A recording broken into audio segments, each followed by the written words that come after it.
भाषा ने स्वतंत्रता आंदोलन के मुश्किल दिनों में देश को एक सूत्र में बांधने का अभूतपूर्व काम किया।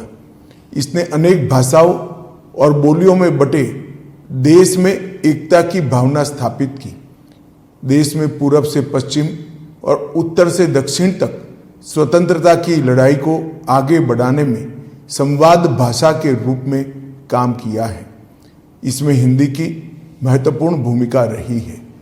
देश में स्वराज प्राप्ति और स्वभाषा के आंदोलन एक साथ चल रहे थे। स्वतंत्रता आंदोलन और स्वतंत्रता प्राप्ति के बाद हिंदी की महत्वपूर्ण भूमिका को देखते हुए संविधान निर्माताओं ने 14 सितंबर 1949 के दिन हिंदी को देश की राजभाषा के रूप में स्वीकार किया था।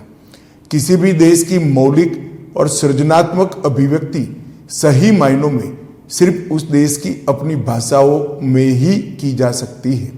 प्रसिद्ध साहित्यकार भारतेंदु हरिश्चंद्र ने कहा है कि निज भाषा उन्नति अहे सब उन्नति का मूल, यानी कि अपनी भाषा की उन्नति ही सभी प्रकार की उन्नति का मूल है।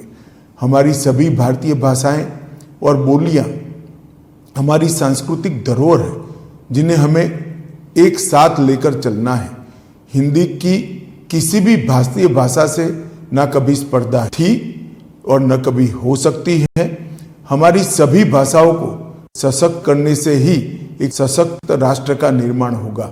मुझे विश्वास है कि हिंदी सभी स्थानीय भाषाओं को सशक्त बनाने का माध्यम बनेगी। माननीय प्रधानमंत्री नरेंद्र मोदी जी के नेतृत्व में भारतीय भाषाओं को राष्ट्रीय से अंतर्राष्ट्रीय मंच तक उचित सम्मान मिला है।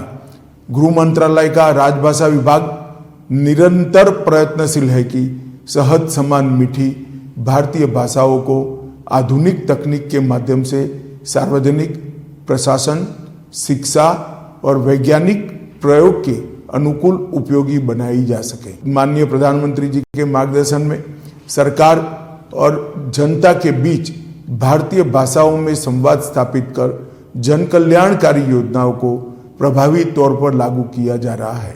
देश में राजभाषा में हुए कार्यों की समय समय पर समीक्षा के लिए संसदीय राजभाषा समिति का गठन किया गया था और उसे उत्तरदायित्व दिया गया था कि यह देश में सरकारी कामकाज में हिंदी का प्रयोग, उसकी प्रगति, इसकी समीक्षा करे और रिपोर्ट बनाकर माननीय राष्ट्रपति जी को प्रस्तुत करे।